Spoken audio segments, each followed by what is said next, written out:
Assalamualaikum warahmatullahi wabarakatuh. Kita semua tentu sudah mengetahui dan pernah mendengar nama negara Israel. Israel adalah negara di mana ada banyak berdiam bangsa Yahudi.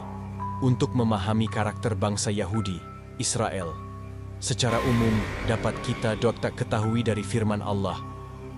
Dan telah kami tetapkan terhadap Bani Israel dalam kitab itu. Sesungguhnya kamu akan membuat kerusakan di muka bumi ini 2 kali. Dan pasti kamu akan menyombongkan diri dengan kesombongan yang besar. Quran Surat Al-Isra ayat 4. Kerusakan pertama telah terjadi, dan Yahudi pun dikutuk hingga tak memiliki tanah air, sampai akhirnya mencaplok bumi suci Palestina sebagai bagian dari skenario langit, untuk membasmi bangsa itu secara keseluruhan, akibat kesombongan mereka. Hal itu telah diisyaratkan dalam firman-Nya.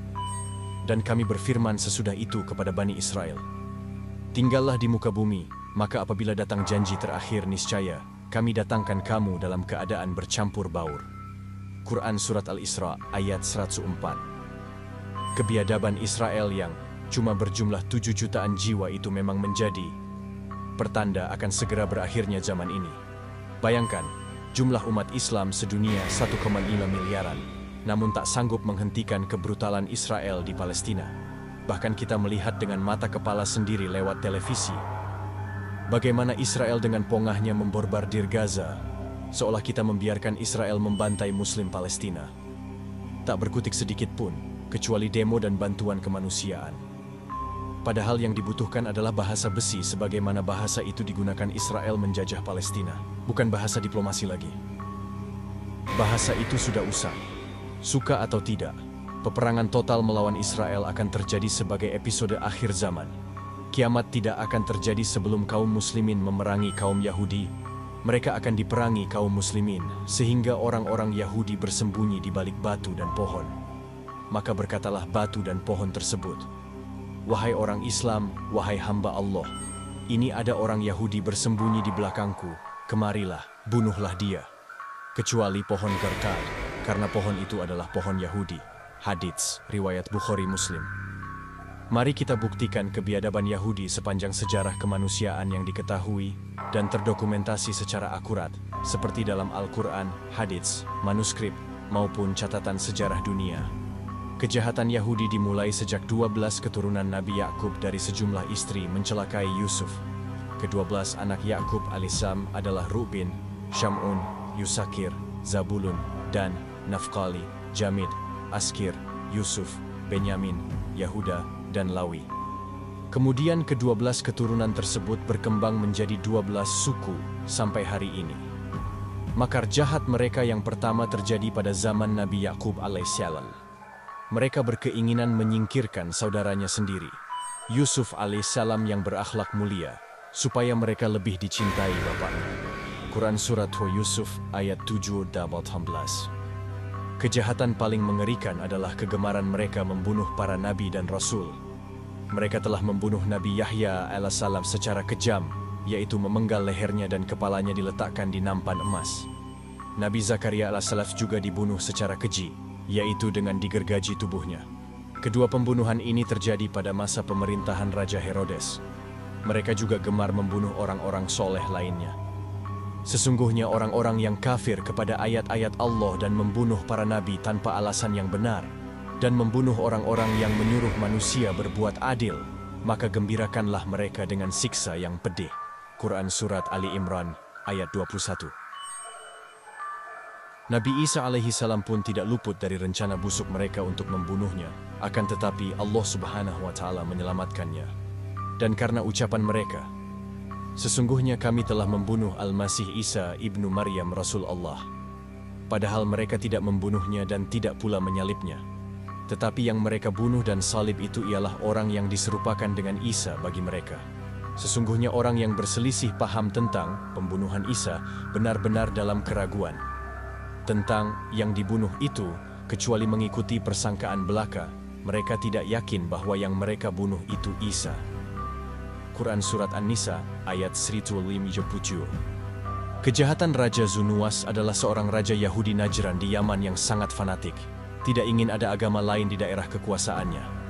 Alkisah ada sekelompok pengikut Nabi Isa alaihissalam yang setia, Nasrani, ketahuan oleh mata-mata kerajaan. Lalu mereka dipaksa murtad dan masuk Yahudi, siapa tidak mau akan dibakar hidup-hidup. Raja Zunuwas memerintahkan pasukannya untuk menggali parit dan menyiapkan kayu dan bahan bakar yang akan digunakan untuk membakar umat Nasrani pengikut Nabi Isa alaihissalam yang setia dan tidak mau murtad. Kejadian ini dikisahkan di dalam Al-Quran. Binasalah orang-orang yang membuat parit yang berapi dinyalakan dengan kayu bakar. Ketika mereka duduk di sekitarnya, sedang mereka menyaksikan apa yang mereka perbuat terhadap orang-orang beriman. Dan mereka tidak menyiksa orang-orang mukmin itu, melainkan karena orang-orang mukmin itu beriman kepada Allah Subhanahu wa Ta'ala, yang Maha Perkasa lagi Maha Terpuji. Quran Surat Al-Buruj 4:8. Di Romawi pada masa Kaisar Marcus Aurelius, seorang rabbi Yahudi berhasil menghasutnya untuk memusuhi agama Nasrani dan pemeluknya. Akhirnya dibuatlah keputusan untuk membunuh semua prajurit yang beragama Nasrani. Hasutan rabbi Yahudi tersebut dilanjutkan dengan menakut-nakuti Kaisar bahwa orang-orang Nasrani mengidap penyakit menular yang membahayakan rakyat. Oleh karena itu, Kaisar mengeluarkan perintah untuk membunuh semua penduduk Roma yang beragama Nasrani. Puncak kejahatan Yahudi pada episode pertama pada periode Rasulullah SAW di Madinah. Sebagaimana diketahui bahwa Nabi SAW sebagai penguasa Madinah melakukan perjanjian damai kepada 3 suku Yahudi, yakni Bani Nadir, Bani Qainuqa, dan Bani Quraidah. Akhirnya ketiganya diusir dari Madinah karena melakukan pengkhianatan sebagaimana sudah menjadi kebiasaan mereka mengkhianati semua perjanjian dengan manusia sampai hari ini. Yahudi Bani Qainuqa adalah Yahudi pertama yang mengingkari janjinya dengan Rasulullah. Pemicunya adalah diganggunya wanita muslimah yang datang ke pasar mereka. Ia duduk di depan salah seorang pengrajin perhiasan. Mereka merayunya agar membuka cadar yang dipakainya, namun ia menolak. Lalu si pengrajin menarik ujung baju si wanita dan mengikatkannya ke punggung wanita tadi. Ketika berdiri, terbukalah auratnya. Lalu mereka menertawakannya. Sang wanita pun berteriak minta tolong. Seorang lelaki muslim mendengar lalu menerjang si pengrajin dan membunuhnya. Melihat kejadian itu, orang-orang Yahudi mengerumuninya dan beramai-ramai membunuh lelaki muslim tersebut. Mendengar berita kematian lelaki itu, maka keluarganya yang muslim menuntut pertanggungjawaban orang-orang Yahudi. Maka Rasulullah datang bersama para sahabat mengepung mereka selama 15 malam. Atas perintah beliau mereka diberi hukuman untuk meninggalkan Madinah. Yahudi Bani Nadir melakukan pengkhianatan yang kedua. Suatu saat Rasulullah pergi ke perkampungan Yahudi Bani Nadir untuk meminta bantuan mereka atas diat, denda. 2 orang muslim yang terbunuh dari Bani Amir. Yang melakukan pembunuhan adalah Amr bin Umayyah ad-Dimari. Permintaan itu diajukan karena sudah adanya ikatan perjanjian persahabatan antara Rasulullah dengan mereka. Ketika beliau datang mengutarakan maksud kedatangannya, mereka berkata, "Baik wahai Abu Qasim, kami akan membantumu dengan apa yang engkau inginkan." Pada saat Rasulullah duduk bersandar di dinding rumah mereka, kemudian mereka saling berbisik, kata mereka, "Kalian tidak pernah mendapati lelaki itu dalam keadaan seperti sekarang ini. Ini kesempatan buat kita. Karena itu hendaklah salah seorang dari kita naik ke atas rumah dan menjatuhkan batu karang ke arahnya. Dan untuk tugas ini diserahkan kepada Amr bin Jahsh bin Ka'ab. Lantas ia naik ke atas rumah guna melaksanakan rencana pembunuhan ini. Tetapi Allah melindungi Rasulnya dari makar orang-orang Yahudi tersebut dengan mengirimkan berita lewat malaikat Jibril tentang rencana jahat itu. Kemudian Rasulullah bergegas pulang ke Madinah dan memberitahukan kepada para sahabatnya tentang usaha makar tersebut. Beliau memerintahkan para sahabatnya untuk bersiap-siap pergi memerangi mereka. Di samping itu mereka berusaha menimbulkan kesesatan-kesesatan guna menyebarluaskan kekacauan, sehingga para pemimpin dan penguasa muslim menjadi kehilangan harapan tentang pemikiran akan datangnya Al-Mahdi. Hasil yang akan diambil adalah, kalau para pemimpinnya saja sudah seperti itu, bagaimana lagi dengan orang awamnya? Namun mereka tidak sadar bahwa berkumpulnya mereka di Palestina dalam keadaan bercampur aduk, la fi'ifa, setelah sebelumnya terdiaspora di seluruh penjuru dunia, adalah akan segera berlaku janji Allah Subhanahu wa Ta'ala yang terakhir untuk membinasakan mereka tanpa tersisa sedikit pun. Bahkan raja mereka, Dajjal si mata picak pun, akan dibunuh oleh Nabi Isa alaihissalam. Berakhirnya riwayat bangsa Yahudi atau Bani Israel juga banyak dinubuatkan di dalam Alkitab, seperti di dalam Yesaya 4 ayat 3-7 disebutkan, "Aku menanti supaya dihasilkannya buah anggur yang baik. Mengapa yang dihasilkannya hanya buah anggur yang asam? Maka sekarang aku mau memberitahukan kepadamu apa yang hendak kulakukan kepada kebun anggurku itu.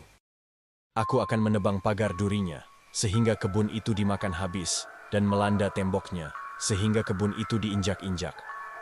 Aku akan membuatnya ditumbuhi semak-semak, tidak dirantingi dan tidak disiangi, sehingga tumbuh tanaman putri malu dan rumput. Aku akan memerintahkan awan-awan supaya jangan diturunkannya hujan ke atasnya. Sebab kebun anggur Tuhan semesta alam ialah bangsa Israel dan orang Yahudi, ialah tanaman-tanaman kegemarannya. Dinantinya keadilan, tetapi hanya ada kezaliman. Dinantinya kebenaran, tetapi hanya ada keonaran." Jadi, kita memang sangat prihatin dengan kondisi Gaza seperti sekarang ini. Namun keadaan mereka nampaknya sudah ditakdirkan seperti itu. Bahkan keberadaan para pemuda yang berani berperang melawan Israel pun telah dinubuatkan oleh Nabi SAW sampai akhir zaman. Akan ada sekelompok orang di antara umatku yang senantiasa membela kebenaran, akan mengalahkan musuh-musuh mereka. Orang-orang yang menyelisihinya tidak akan membahayakannya, melainkan hanya menimpakan cobaan hingga datangnya ketentuan Allah. Dan mereka tetap dalam keadaan seperti itu. Mereka, para sahabat, bertanya, "Wahai Rasulullah, di manakah mereka?" Rasulullah menjawab, "Di Baitul Maqdis dan di sekitar Baitul Maqdis." Hadits riwayat Ahmad. Secara perhitungan fisik, nampaknya sulit bagi Hamas dan para pejuang lainnya memenangkan pertempuran melawan Israel. Namun mereka tidak akan dikalahkan. Mereka memiliki daya tahan tempur yang tercatat dalam sejarah Islam. Mereka akan segera dibantu Imam Mahdi untuk menghancurkan Israel dalam waktu dekat ini, insya Allah. Ya Allah, tolonglah saudara kami Muslim Palestina. Hancurkanlah Israel dan sekutunya. Segerakan Imam Mahdi turun membantu perjuangan membebaskan Al-Aqsa dari cengkeraman Yahudi laknatullah. Wallahu alam bis-shawab. Wassalamualaikum warahmatullahi wabarakatuh.